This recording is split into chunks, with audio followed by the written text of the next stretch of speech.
Welcome back to News Talk and our look back at 2007. I'm Bruce DePoit. Joining me at the table today are Danny Vargas, Sharon Morton, and Steve Van Graff. Guys, let's tackle our next topic. We were talking about D.C. in the first segment. Let's move across the river to the Commonwealth of Virginia, where politically, you've got to say, Democrats are in ascendance. They've won so many of the big statewide races now, which are the acid test of a party's strength. Traditionally, Republican state, as we all know, but going back to Mark Warner and then Tim Kaine and then Jim Webb, now we have legislative victories going on. What's happening in Virginia, Steve? Well, it's not that much different from what's happening across the nation. There is a real discontent with the Republican Party. I believe we saw that in the 06 elections. I think we're going to see it in 08. It was seen in Virginia, and this war has, I think, crippled the Republican Party.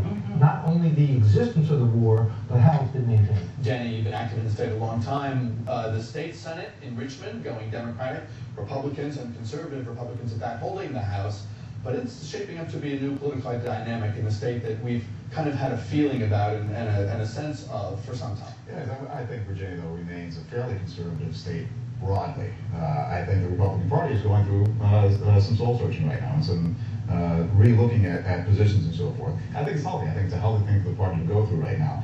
The balance of power in the state Senate in Virginia has shifted, though, not only in terms of party politics, but also in terms of geography. Right, so now 6 or 7 of the 11 committees in the state Senate are now in the hands of Northern Virginia senators. So we'll see what the impact will be on there. And the House, though, it remains Republican-controlled, and the head of appropriations is no longer a Northern Virginia person, someone from Southwest. So we'll see how that shifts in terms of geography as well. Given the pressing needs up here and the difficult time that regular people and elected officials have had getting folks in Richmond to listen, is there reason to believe that things might improve now? Not so much because of the partisan thing, although that might help too. There is a Democratic governor in Virginia, but I guess I was thinking primarily the ascendancy of so many Northern Virginia legislators. Yes, Northern Virginia is where it's at. And I think at the end of the day, folks realize that not only from a political perspective, but also from an economic perspective, the engine of Virginia is Northern Virginia. So Northern Virginia are, whether it's Democrats or Republicans, state, Senate, or House, they will come to Richmond in January with a new focus. And I have to agree with you too, Steve. I think this Bush administration has just crippled Republicans, and that has, of course, helped all Democrats all over the country, like you said. But the other thing too is, like anywhere, whenever you have, the majority of Democrats and the majority of Republicans, with the Democrats in January in Richmond, I think that they will be able to get more of what they've been asking for all along. I mean, transportation, we know, is just a huge problem in Northern Virginia. And of course, public schools, education, I think that they will be able to get more at the table in January. What's interesting is that when it came time to do something big about transportation, the Republican ethos of we can't raise gas taxes, we can't raise taxes broadly, put them in a box because they needed money, we're having trouble finding it, so they developed this abusive driver thing, which, they clearly, Danny, miscalculated the extent to which commuters, drivers, voters, people would hate this thing. So at election time, you had this unusual situation where folks who had sponsored and voted for a measure were running from it as fast as they could. Well, let's be clear about it. I mean, the transportation package that was passed originally, one, was modified by the governor, and two, not all parts of it were bad. There were some parts that were very, very good.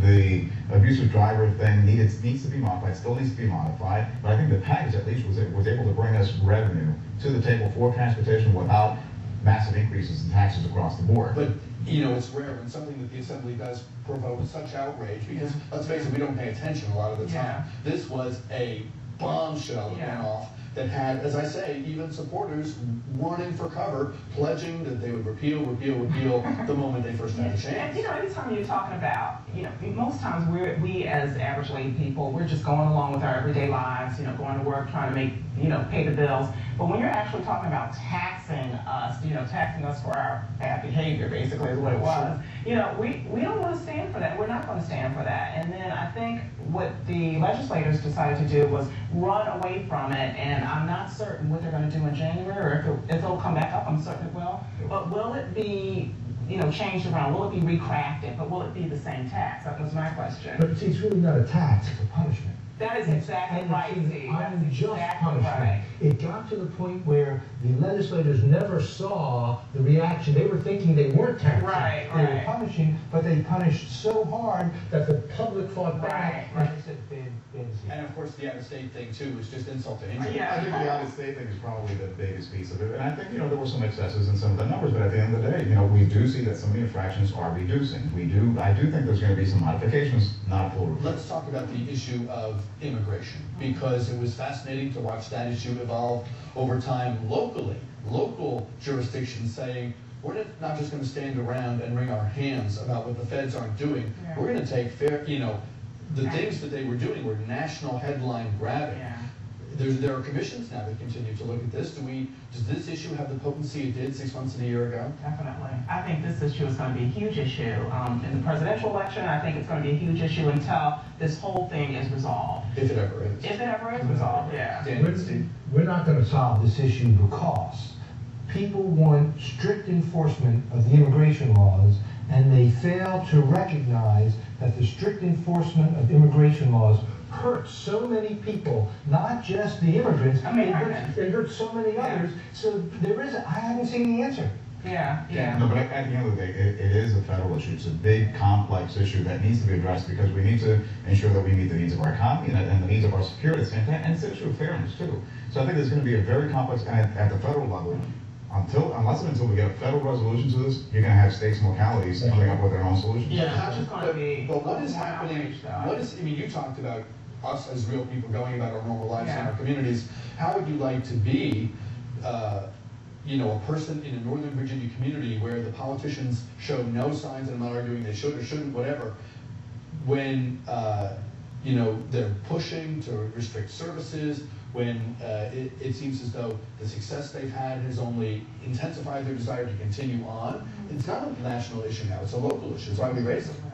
Well, it's a local issue on the ground, but in order to get to a solution, we've got to be able to come together as a nation, be able to come up with a solution on either side. Why can't the localities block an illegal alien's access to county government services as a significant component of the nation's strategy? I think that's all within the pot of the solutions that we're looking at.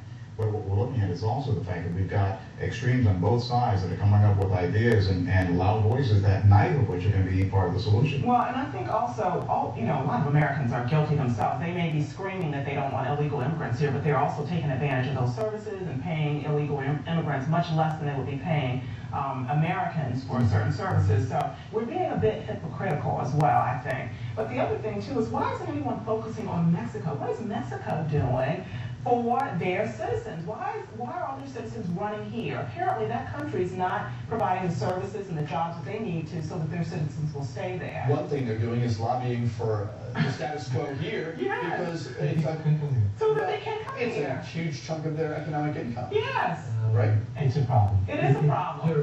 I have yet to hear, and we have a great many presidential candidates, some of them are brilliant and wonderful. I have yet to hear one come up with a solution for our immigration issue. They don't want to lose out on some of those votes from those Americans that are here legally. That's the problem. That's one of the problems. Absolutely. All right, thanks. Stand by for just a moment. We'll take a quick break here. Much more of the News Talk 2007 year in review right after this.